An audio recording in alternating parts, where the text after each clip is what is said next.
Okay, well, the title says it all. Texas man pleads guilty to selling Chinese-made military helmets and body armor to federal agencies.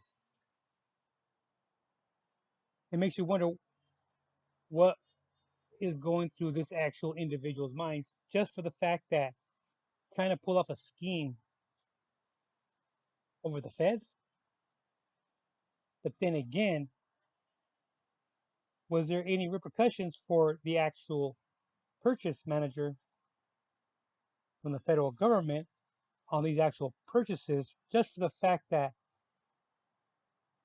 you didn't do your actual homework in studying or actually researching your actual vendor that's coming in at the lowest bid? So we'll go over the actual court documents. He pled guilty to wire fraud scheme involving the selling of Chinese-made military helmets, body armor, and other products to the United States Department of State and other federal agencies while falsely claiming that his company manufactured the goods in Texas.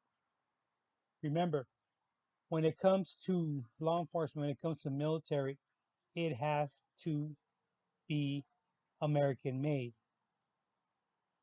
Remember, after 9/11, I think it was Pakistan that was making these American flags. And someone pointed that out at a Walmart, I believe.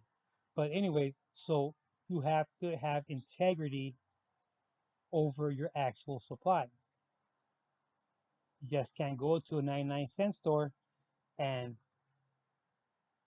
purchase items that are going to be used for life saving equipment. So, according to the court documents from June 2017 through December 2020, Tanner, 32, operated Top Body Armor and a related entity, Bulletproof Armor, from his residence in a rural part of Texas. Just for that by themselves, I'm not saying that you can't not manufacture something out of your home, but there has to be studies conducted. There has to be actual testing of these actual equipment. So you need a state of the art facility, first of all, not your home, not your residence, in a rural part of Texas. And he was awarded the actual contract because he was the lowest bidder to supply the actual Department of State with helmets and body armor, including to personnel guarding the United States Embassy in Baghdad, Iraq, okay, and to foreign law enforcement partners in Latin America. The equipment was removed from service after concerns about its quality came to light. As part of the scheme, Tanner altered or falsified ballistic laboratory test reports that he provided to the government. That's wrong right there in itself, you know. On one occasion, after his products failed testing at a legitimate laboratory, of course, somebody from the feds is going to actually question it. They're going to send it off. You have to. Just for the fact that if you're going to keep buying from this actual vendor, reoccurring purchases, you want to actually test something that's already been on the field for up to 3 months. Because like for example, Kevlar, that actually it has to have some kind of shelf life for the fact that an individual is going to be using it day in and day out, and body fluids that actually consist of actually sodium, you know, can start breaking the actual materials down. That's why they need to be replaced so often, right? Now, the team that I was in was fortunate. We had a somebody had a connection with an actual manufacturer, and we had vests every couple of months, brand new ones, different styles. They, you know, we had to turn in a couple of questionnaires on that actual vest. They took them back and they tested them after they've been on the field for a certain amount of days, actually work hours, right? So when the government's actually takes these back, if they're actually assigned to you, if they're not bought by an individual, my trauma plates, my family bought for me, but they weren't compatible to every vest. So there, right there in itself, that company had to make that adjustment for the actual trauma plates. And so when he tried to conceal the Chinese origin of the products and associated delays in shipping the products to the government. So he was backlogged on his goods. He wasn't coming through on the actual numbers that he needed to produce because there was an actual delay in the shipping from China to the US, especially during the COVID. So, according to this actual to the complaint, there was actually delays on the products to the government.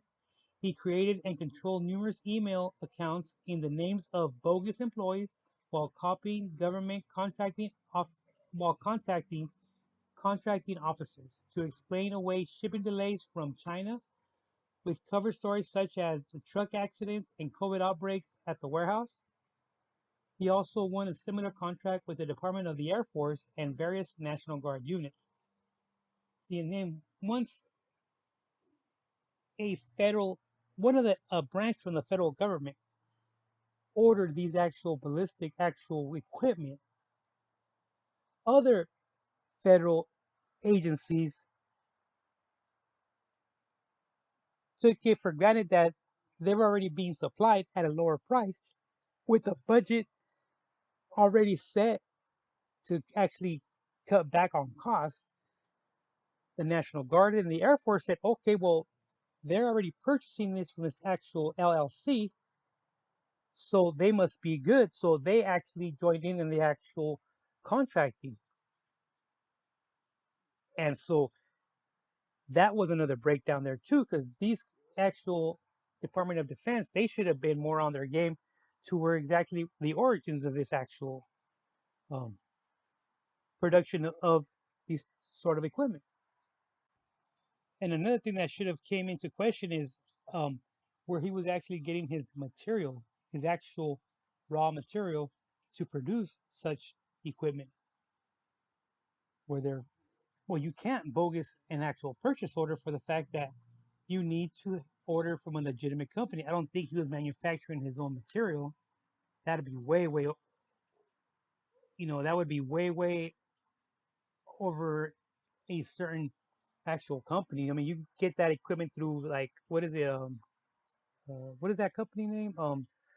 The actual the safety company, 3M, right? They're a well-known actual testing company of such raw materials.